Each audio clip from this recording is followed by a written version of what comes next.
What I'd like for you to do right now, I want you to think about your dream, because I'm in a room full of dreamers. Think about your dream right now. I want you to think about it and envision it. Now, ladies and gentlemen, let me share something with you. I do not believe that any of us have dreams that were not given to us for the purpose of accomplishing those particular dreams. And I want to share something with you that has changed my life. I started out, as was indicated by Jack, it's very humble beginnings. I don't know what that dream is that you have. I don't care how far-fetched it might appear to be. I don't care how disappointing it might have been as you've been working toward that dream. But here's what I know, that that dream that you're holding in your mind, that it's possible. Let's say that together, please. Say, it's possible. See, sometimes we can't say, I can do that. But what we can say, that it's possible that I can have my dream as we run toward it, as we work on it day in and day out. No one, ladies and gentlemen, could have convinced me when I started out just over 6 years ago, working on my dream. And I want you to think about whatever your dream is, because I was willing to take a chance. And most people won't do that. Most of the people that you talk to try and bring them into the business, these are not risk takers. Most people have done all that they're ever going to do. They raise a family, they earn a living, and then they die. But people who are running toward their dreams, life has a special kind of meaning. And here's what I will share with you, that in the process of working on your dreams, you are going to incur a lot of disappointment, a lot of failure, a lot of pain, a lot of setbacks, a lot of defeats. But in the process of doing that, you will discover some things about yourself that you don't know right now. What you will realize is that you have greatness within you. What you'll realize is that you're more powerful than you can ever begin to imagine. What you will realize is that you're greater than your circumstances, that you don't have to go through life being a victim. As Jack indicated, I was born in Miami, Florida, in an area called Liberty City, in an abandoned building on a hard linoleum floor with my twin brother. We were 6 weeks of age. We were adopted. When I was in 5th grade, I was identified as EMR, labeled educable, mentally retarded, put back from the 5th grade into the 4th grade, and stayed in that category until I got out of high school.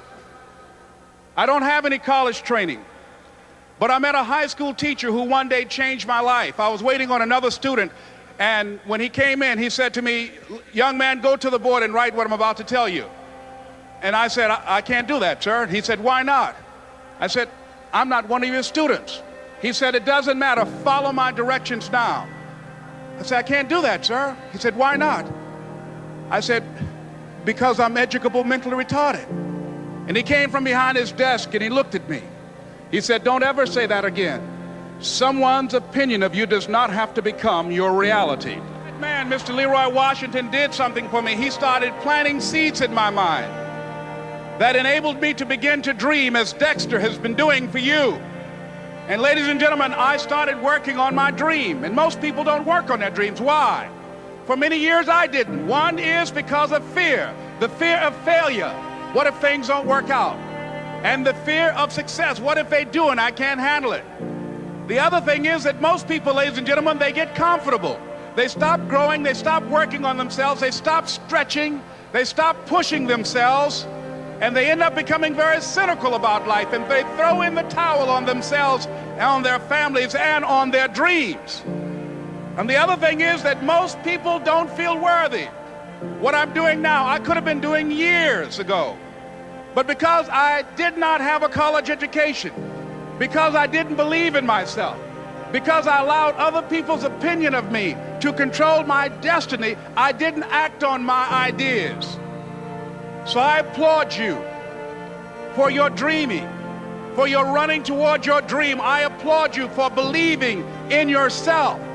because that's what life is about, stretching and challenging, looking for ways that you can begin to improve yourself.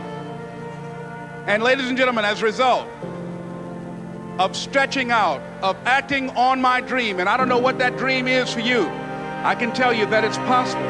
But not only is it important that you believe and begin to know that it's possible for you to live your dream as you run toward it, and not only is it important for you to know it's possible for you to choose your future, but it's necessary that you work on yourself, that you develop yourself.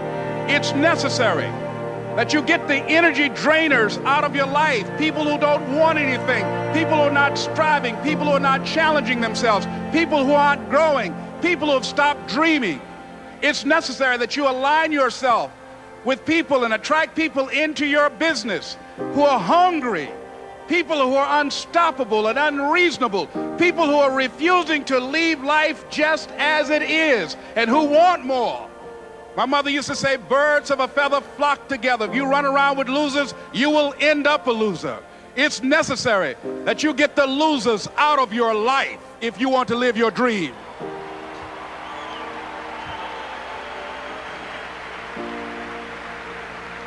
It's necessary to know that everybody won't see it, that everybody won't join you, that everybody won't have the vision. It's necessary to know that a lot of people like to complain, but they don't want to do anything about their situation, that you are an uncommon breed. You know, you have to know within yourself that I can do this. Even if no one else sees it for me, I must see it for myself.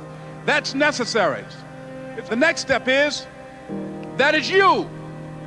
That is you. That no one can do it for you but you. And even though you face disappointments, even though you will experience some setbacks, it goes with the territory. You must understand that. I remember I was playing a game with my 9-year-old son, John Leslie, and I beat him 10 straight games in a game called Connect 4. And finally, I said, John Leslie, I'm bored. I don't want to play you anymore. And I got up. I said, I'm ready to go to sleep now. And repeat out to me, please. Let's say this together. It's not over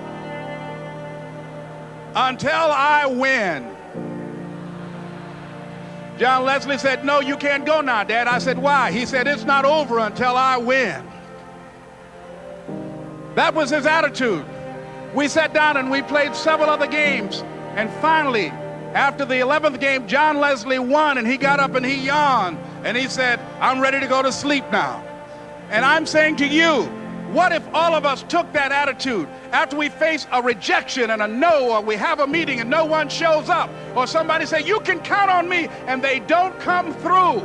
What if we have that kind of attitude? The car's repossessed. Nobody believes in you. You've lost again and again and again. The lights are cut off, but you're still looking at your dream, reviewing it every day, and say to yourself, it's not over until I win.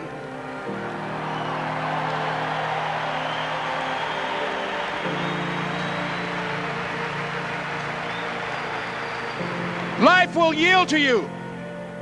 Now here's the next step. Repeat after me, please. It's possible. I can live my dream. It's necessary. I work on myself. Surround myself with winners. Become creative. It's me. I've got to make it happen. It's not over until I win.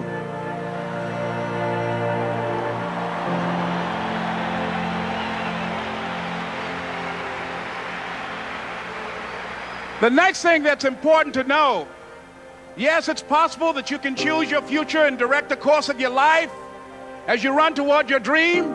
It's necessary that you have goals, that you write those goals down, that you plan, that you think constantly of how you can begin to improve what it is that you're doing. If it's your presentations, if it's your recruiting skills, whatever that is, it's also necessary that you look for ways to always find a way to pull it out when everybody else thinks that you are defeated.